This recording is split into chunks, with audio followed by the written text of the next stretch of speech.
अभी मैं इस वक्त मौजूद हूँ डस्का हमीद कॉलोनी में। सर्दियाँ आ गई हैं और गैस के हवाले से जानते हैं हमीद कॉलोनी के रिहायशियों से कि क्या रूटीन है, गैस मुसलसल आ रही है या नहीं जी। माले मीर कॉलोनी च बहुत मसला गैस का। लोग फट्टियां बालते ने, मैं खुद बालना। भाई गैस की बड़ी आवाज़ आ रही है।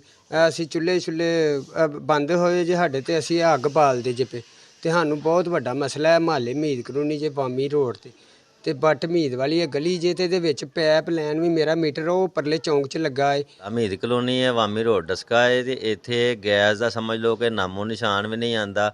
ਮਾਸ਼ਾਅੱਲਾ ਇੰਨੀ ਆਬਾਦੀ ਹੈ ਇੱਥੇ, ਠੀਕ ਹੈ। ਇੱਕ ਤੇ ਗਲੀਆਂ ਦੇ ਵਿੱਚ ਪਾਈਪਲਾਈਨ ਵੀ ਨਹੀਂ ਹੈ ਤੇ ਦੂਸਰਾ ਦੂਰ ਦੂਰੋਂ ਸਮਝ ਲਓ ਕਨੈਕਸ਼ਨ ਸਾਨੂੰ ਮਿਲੇ ਨੇ ਤੇ ਇੱਥੇ ਗੈਸ ਸਰਦੀਆਂ ਛੱਡ ਕੇ ਗਰਮੀਆਂ ਨੂੰ ਵੀ ਨਹੀਂ ਇੰਨੀ ਆਉਂਦੀ ਹੈ। ਹੁਣ 340 ਰੁਪਏ ਕਿਲੋ ਗੈਸ ਲੈ ਕੇ ਆਏ ਜੇ ਤੇ ਜਨਾਬ ਗੈਸ ਆਂਦੀ ਨਹੀਂ ਹੈ, ਨਾ ਸੁਬਾਹ ਨਾ ਸ਼ਾਮ। ਤੇ ਬੱਚਿਆਂ ਵਾਸਤੇ ਬੜਾ ਪ੍ਰੋਬਲਮ ਬਣਿਆ।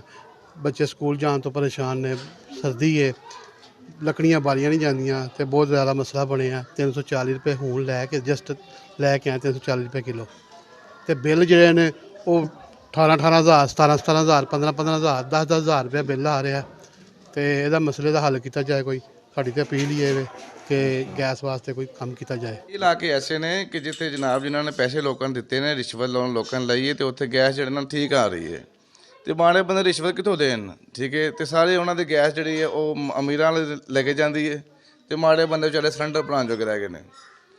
ਤੇ ਸਾਡਾ ਇਲਾਕਾ ਡਸਕਾ ਹਮੀਦ ਕਲੋਨੀ, ਠੀਕ ਹੈ। ਤੇ ਕੋਈ ਵੀ ਇੱਥੇ ਆ ਕੇ ਵਿਜ਼ਿਟ ਨਹੀਂ ਕਦੀ ਕਿਸੇ ਨੇ ਕੀਤਾ। ਕੋਈ ਮੈਂਬਰ नहीं आया, कोई नाज़म नहीं आया कि ना कोई MP है तो ना कोई MN है।